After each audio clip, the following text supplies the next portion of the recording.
ఎంత కృషి చేశారో మనందరం కూడా గుర్తుపెట్టుకోవాల్సిన అవసరం ఉంది. ఇంకో పక్కన ఈరోజు మనం చూస్తున్నాం, కొన్ని వందల మంది జర్నలిస్టులు తయారు చేశాడు, కొన్ని వందల మంది సినిమా నటీనటులు తయారు చేశాడు, కళాకారులకు ప్రోత్సాహం ఇచ్చాడు, గాయకులను తయారు చేశాడు. ఇలాంటి అనేక కార్యక్రమాలు చేసిన వ్యక్తి రామోజీరావు గారు. ఇంకో పక్కన మీరు చూస్తే వ్యాపారంలో మన ఇండ్ల దగ్గర తయారు చేసే పచ్చళ్ళని ఉత్పత్తి చేసి 150 దేశాలకు ఎగుమతి చేస్తున్నాడంటే ఆయన ఆలోచించే విధానం అని చెప్పి కూడా నేను మీకు తెలియజేస్తున్నా. ఇంకో పక్క ఎలక్ట్రానిక్ మీడియా వచ్చినప్పుడు ఒకేసారి 7 ఛానల్స్ పెట్టాడు. ఉర్దూ ఛానల్ కూడా పెట్టారు. ఎవరైనా పెడితే ఒక ఛానల్ పెడతారు, కానీ ఏది ఆలోచించినా ఒక మెగా స్కేల్లో ఆలోచించి దాన్ని జయప్రదం చేసే వ్యక్తి రామోజీరావు గారు. ఇకపోతే హైదరాబాద్ లో ఫిల్మ్ సిటీ ఏదైతే ఈరోజు హైదరాబాద్ అభివృద్ధి అయిన తర్వాత ఫిల్మ్ సిటీని కూడా ఎవరు కూడా ఇంత స్కేల్లో చేస్తామని దీన్ని జయప్రదం చేసే ధైర్యం ఉండదు.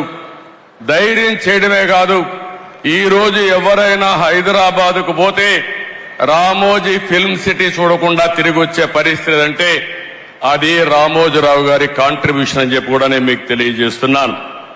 ఇలాంటి మనం చూసినప్పుడు ఏదైనా ఒక విపత్తు వచ్చినప్పుడు సేవాభావంతో ముందుకు పోయారు. అనేక సందర్భాల్లో చూశాం. మన రాష్ట్రంలోనే కాకుండా వేరే రాష్ట్రాల్లో కూడా తుఫాన్ వచ్చినా ఇంకా ఏమైనా సమస్యలు వచ్చినా అక్కడ ముందుండి సేవలు అందించారు. పెదపారుపూడిలో గాని తెలంగాణ నాగన్పల్లి గ్రామాలను దత్తత తీసుకుని ఒక 25 కోట్లు ఖర్చు పెట్టారు. కోవిడ్ సమయంలో 2 రాష్ట్రాల్లో ఒక 20 కోట్ల రూపాయలు ఖర్చు పెట్టి ప్రజలకు సేవలు అందించిన వ్యక్తి. ఇవన్నీ ఒక ఎత్తు అయితే నేను ఆయన 40 సంవత్సరాలుగా క్లోజ్గా చూశాను. భయం అనేది ఆయన జీవితంలో లేదు, పోరాటం అనేది ఆయన జీవితంలో ఒక భాగం. ఏ విషయంలో చూసినా రాజీ లేకుండా పోరాడాడు. మీడియాను పెట్టుకుని చాలా మంది ఒకసారి ఆలోచిస్తే ఎవరికైనా రాజకీయాల్లో ఉండే మాకు గాని, పత్రికలు రన్ చేసే పత్రికలు గాని, మీడియా రన్ చేసే వ్యక్తులకు గాని, సినిమాలకు గాని ఎప్పుడు కూడా క్రెడిబిలిటీ ఒకటి ఉంటుంది, విశ్వసనీయత ఒకటి ఉంటుంది. అందుకే ఎన్టీ రామారావు గారు తెలుగు జాతి ఉన్నంత వరకు నెంబర్ 1 గా ఎట్టుంటారో ఈ రాష్ట్రానికి సేవలు అందించిన వ్యక్తిగా తెలుగు జాతి శాశ్వతంగా గుర్తుపెట్టుకునే వ్యక్తి రామోజీరావు గారు అని చెప్పి నేను మీకు తెలియజేస్తున్నా. ఈ రోజు ఇంకొక పక్కన మీరు ఆలోచిస్తే ఎక్కడికక్కడ రేటింగుల కోసం పోరాడే రోజులు, మ్యానిపులేషన్ చేస్తూ అధికార పార్టీ ఏ పార్టీ ఉంటే ఆ పార్టీ దగ్గరికి పోయి పనులు చేసుకునే రోజుల్లో నేను చూశాను ఆయన్ని. నేను పర్సనల్ గా వ్యక్తిగతంగా ఆయనతో పరిచయం ఉంది.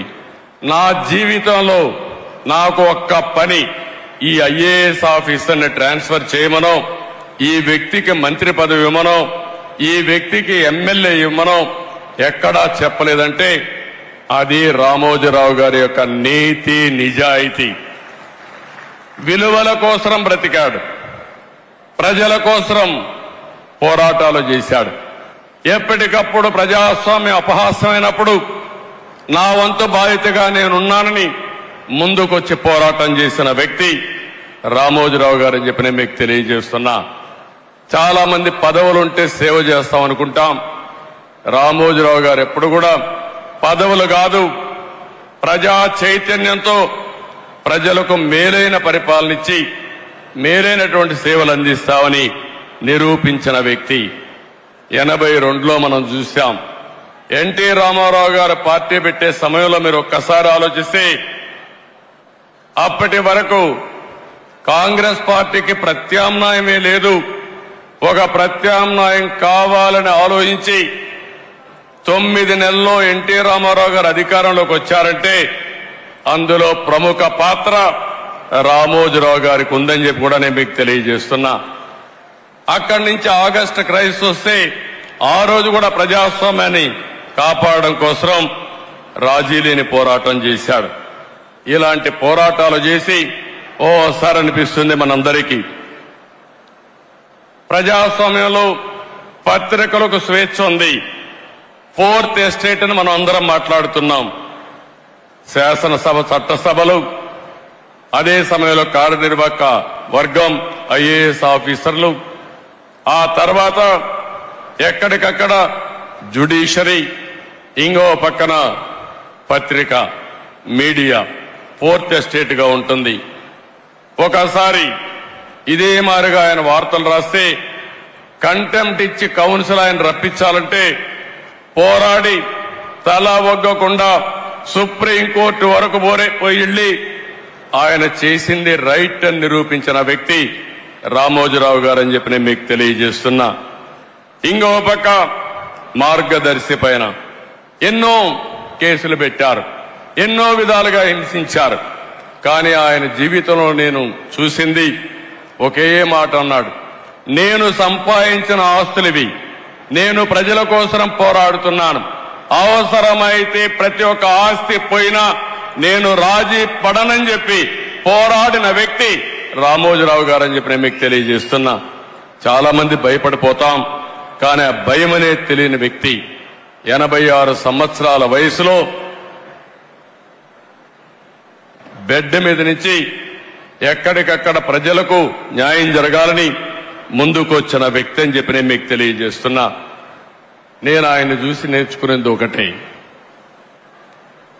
ఆ రోజు హైదరాబాద్ లో నేను ముఖ్యమంత్రి అయినప్పుడు వినూత్నమైన విధంగా సైబరాబాద్ డెవలప్ చేయడం, అనేక కార్యక్రమాలు చేశాను. ఆ రోజు ఆయన పూర్తిగా ఆలోచనలన్నీ భాగం పంచుకుని ఈ రోజు హైదరాబాద్ లో జరిగిన అభివృద్ధిలో ఆయన ఆలోచనలున్నాయి, ఆయన స్ఫూర్తి ఉంది. ఆ తర్వాత అమరావతి వచ్చినప్పుడు నేను ఏ పేరు పెట్టాలని ఆలోచించినప్పుడు ఆయన ఒక రీసెర్చ్ చేసి మీరు ఏ పేరంటే ఆ పేరు పెడితే కరెక్ట్ గా రాదు, అమరావతిని పేరు పెట్టండి, దీనికి జస్టిఫికేషన్ ఇదని చెప్పి నాకు ఒక రీసెర్చ్ చేసి రీసెర్చ్ పేపర్ పంపించిన వ్యక్తి రామోజీరావు గారు అని చెప్పి నేను మీకు తెలియజేస్తున్నా. అది పేరు పెట్టిన తర్వాత నేను చూస్తే ప్రపంచం అంతా కూడా అమరావతి అంటే మారుమోగింది, బ్రహ్మాండంగా ఆమోదం వచ్చింది. నాకే ఆశ్చర్యం వేసింది.